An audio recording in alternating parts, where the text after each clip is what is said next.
Welcome to the Deep Dive. Today, we're plunging into a really chilling cold case. From a time and place that might surprise you, actually. Picture this. It's a quiet May evening, 1953, Western Finland. You've got these dense pine forests, dark bogs, and a 17-year-old girl, Kyllikki Saari, is cycling home. Yeah, and this was Finland defined by, post-war austerity, right? Yeah. Deep Lutheran piety and this almost sacred belief in community, in safety. And Kyllikki, she kind of embodied that world. Absolutely. Devout, hardworking, innocent. Her disappearance and then the grim discovery later, it became one of Finland's most infamous, most enduring unsolved crimes. It really was a profound violation of a deeply held social contract. So our mission in this deep dive is to try and reconstruct her final hours. We'll look at the scant clues from the marshland, the strange clues too, and step into that circle of shadows around the men suspected. Why, after 70 years, does the silence of that Isojoki bog still kind of speak of this unsolved mystery? Let's unpack it for you. So, Kyllikki Saari, she was from Isojoki, one of 6 kids in this devout farming family. Quiet, dutiful. Right, worked at the local vicarage, a familiar face, trusted. In 1953, rural Finland, places like Isojoki, they were bastions of tradition. Very religious. Deeply. It fostered this ascetic ethos, disciplined, modest, honest. Her murder wasn't just a crime, it was a collective trauma. Suddenly, people realized their safety was, maybe just a fragile illusion. It's chilling. Her final journey, May 17th, 1953. She cycles 13 kilometers to church. But apparently she felt uneasy. Yeah, she told her friend, Maiju Yuli she was worried about the long ride home alone. And her last words to Maiju are just haunting. What did she say? Something like, I'm sure I'll be fine from here on, as I have been before.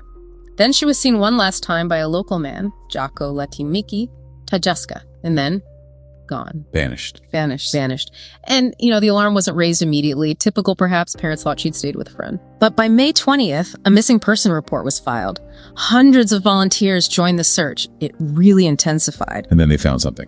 Well, the first real clue came in the summer. Her bicycle. Found abandoned in a remote marsh.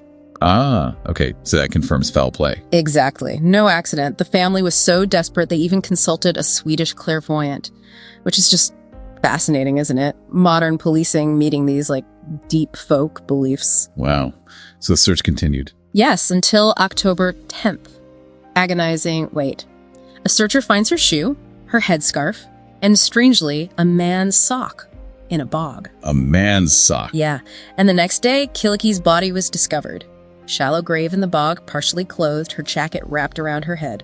Just awful. But wasn't there something else? Something odd? Yes, the pine stick. A sharpened pine stick pushed into the grave. It's incredibly bizarre. What could that mean? A marker? Maybe. Or some kind of psychological taunt, arrogance, or even some speculated or ritualistic pagan symbol. Blasphemous. We just don't know. We don't. And that stick really highlights how little solid evidence they had. Because, and this is crucial, the investigation suffered from a catastrophic error right at the start. Thousands of onlookers, they just descended on the crime scene, trampled everything, potential footprints, tire tracks, all gone. Oh no. It hobbled the investigation from day one. The murder weapon was never found, and anything forensic was badly degraded by the bog anyway. So with little physical evidence, they had to focus on people. Exactly. And the focus sort of fell on 3 archetypes of fear, you might say. The corrupt insider, the disturbed outcast, and the enigmatic stranger. Okay, let's break those down. The insider. Kauko Kanervo. He was Kyllikki's confirmation pastor. Witnesses put him in the area. But what's really disturbing is this pattern of sexual misconduct allegations throughout his career. He was later convicted for accusing another student. Did he have an alibi? Almost complete. Just a 20-minute gap. And he didn't have a car or license. Raises questions about maybe institutional protection. Right. Okay, who's the outcast? Vittori Limasvieta, a local Isojoki resident, troubled, had a prior sex offense. He lived just a kilometer or 2 from the crime scene. Close. Very close. And his work field was only 50 meters from the grave. But the most damning thing, he apparently said before the body was found, that she was dead and her body would never be found.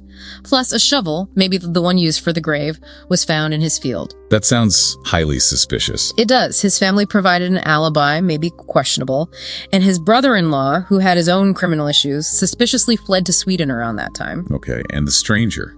This sounds intriguing. Hans Assmann, German-born. Theories linked him as an alleged KGB spy. His name also came up in connection with the later Lake Bodom murders. A spy? Seriously? Allegedly. His wife gave some interesting testimony later. Wet, dirty clothes around the time, a missing sock, a dented car, taking a shovel later. He was left-handed too, which matched some thoughts about the killer. And didn't he confess? Sorta. Yeah, a dramatic deathbed confession in 1997. Told a former police officer Kyllikki's death was actually a tragic accident. A car collision he covered up because it would have revealed his espionage work. Wow. Genuine. Or just a final story. Who knows? A final grandiose act. It's impossible to be sure. So, when they found Kyllikki's body, the reaction must have been huge. Oh, immense.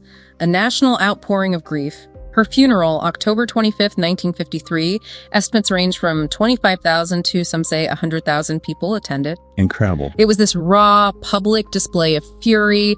There were even calls to bring back the death penalty. Understandable, I guess. The case eventually went cold. Yeah, largely because of those initial mistakes, the primitive forensics. A memorial stone was put up in 1987. It's still there. And you mentioned the Lake Bodom murders. There's a connection.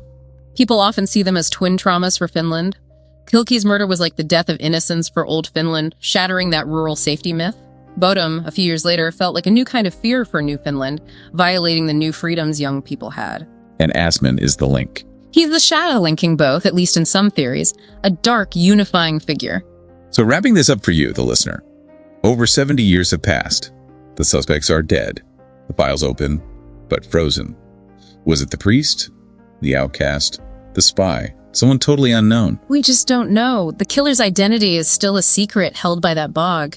Kyllikki's story, though, it endures. It's more than a case file now. It's Finnish folklore, a cautionary tale, a tragic national poem almost. Her memory lives on through that simple stone in the Isojoki bog, and, well, the enduring chill her name still sends down the spine of a nation. What secret do you think that bog is still holding on to?